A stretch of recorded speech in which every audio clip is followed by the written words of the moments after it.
Everybody, my name's Ed. Okay, we're gonna have another trade review. This time we're gonna do Southern Southern Bastards number 2 and volume 3.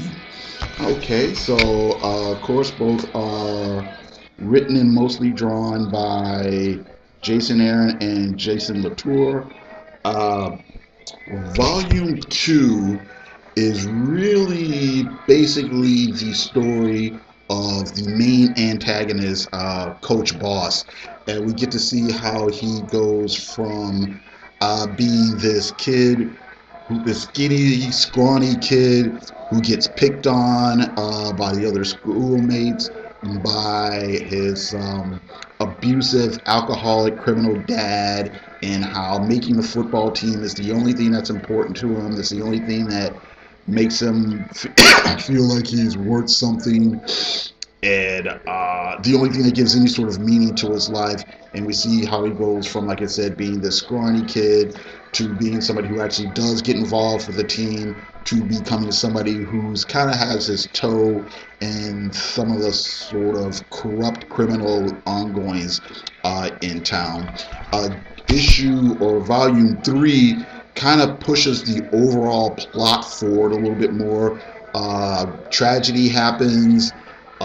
Certain things happen that may or may not affect Coach Boss's, um, I guess, nonstop winning streak. And again, he also kind of gets into he runs conflict with, like I said, some of the other criminal elements and corrupt political elements in the town. And this issue or this volume also kind of expands on the cast of characters, and we get the backstories of some of the other characters here. We meet an interesting guy who kind of lives out in the woods. We get to see there's a little bit more development paid to one of Coach Boss's underlings, this guy who thinks he's this sort of badass or whatever. We get another look at one of his other workers or helpers or henchmen or whatever you want to call them, who is a guy who we see is actually a compassionate man who's gotten in over his head. We're reintroduced to this character. We saw her briefly in the first 2 volumes, but only for like a page or two. And she's basically the daughter of a character we met in the first volume named Ernest Tubbs, and this is his daughter Roberta, who is a service person in Afghanistan, and she's come back to find out, what's going on in her little small town and the kind of crazy things that's happened to her father and stuff that's going on with Coach Boss and whatnot. Okay, so it's interesting because I read the first volume of Scalped, and it's interesting that in Southern Bastards, Jason Aaron deals with a lot of the same or similar themes. You've got the return of the prodigal son. You've got small town life. You've got working class and lower class people of a certain ethnic sort, or a certain ethnic type, I guess, dealing with the, how do I want to say this? Um, I guess how different people deal with poverty and crime and things like that. You've got the whole sort of badass dude who's who runs afoul of other badass dudes, and one hand it's about who's right and who's wrong, but it's also a lot of moral ambiguity involved in that as well. At some points it's about who's right and who's wrong. Some points it's just about who can out badass the other, that type of thing. Um, so yeah, but I actually find the writing in Southern Bastards a lot better than in Scalped. Like I said, I haven't finished Scalped. I've only read the first volume so far. So it could be, and the thing too, Scalped came out in the early 2000s or whatever. So it could be just a case of Jason Aaron being more mature as a writer. But yeah, I'm a lot more engaged with the story here than I am in Scout. Okay, now while the story is not very, I wouldn't say it's very plot dense, it's more character driven than anything else. It doesn't feel slow moving. All the little sort of vignettes and what do I want to say? This vignettes and background that we get on the various characters actually feel like little stories in and of themselves, and I really think that helps in the overall big picture in the reading of the comic. I will warn people there is a fair amount of violence and vulgarity. The N word gets tossed around a few times, but it never really feels gratuitous or being done for shock value. I always felt that it was part of the story, and all these sort of things kind of contributed in a positive way to the overall narrative. Um, like I said, it does deal with things like class and race issues, but I actually think it does it in a pretty nuanced way that a lot of, I guess, comics that try to say something about social issues sometimes achieve and sometimes don't.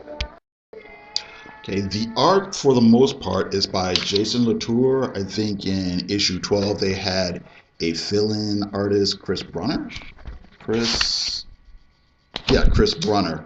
But Jason Latour's art, I really like it. I think he does. He makes a great choice as far as the cut. Wait, does he do the coloring as well? Yeah. As far as his color schemes he uses for, uh, the various scenes. Most overall, I'd say a lot. There's lots of oranges and reds and browns, and in these scenes you're seeing blues and grays in this kind of funeral scene. But I think overall he gives the art this great sort of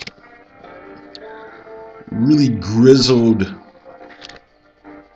look to it that I think is entirely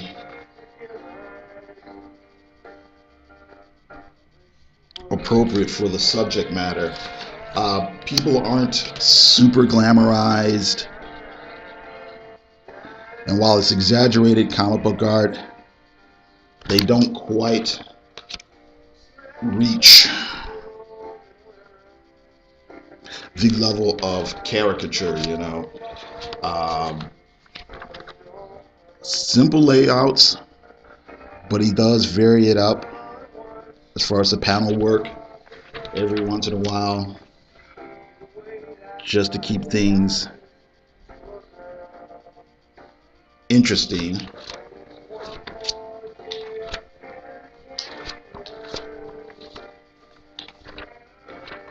And like I said, he strikes just the right tone for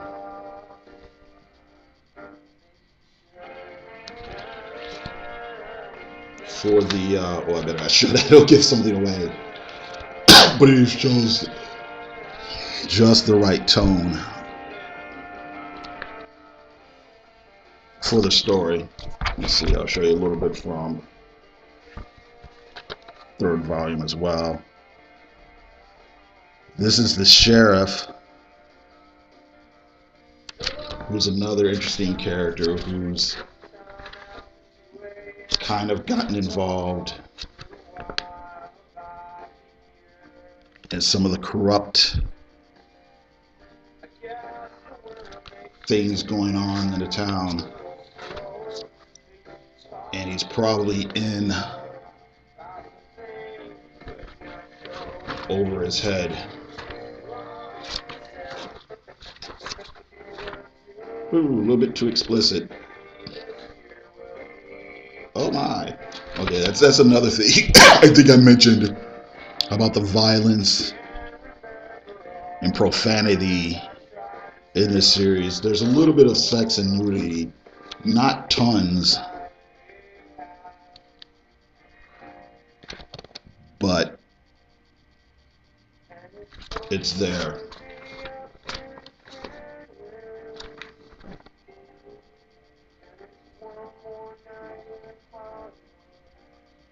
Okay.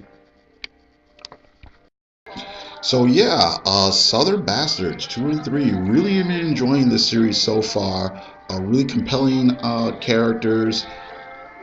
Um, I just had a brain fart. Really, really compelling characters. I enjoy the narrative. Like I said, it's not super dense plot wise, but what is there is interesting. It's hooked me enough to want to know what's going on next, and like I said, really good art as well. So okay, I guess that's it. Thank you very much for watching, and you guys have a great day.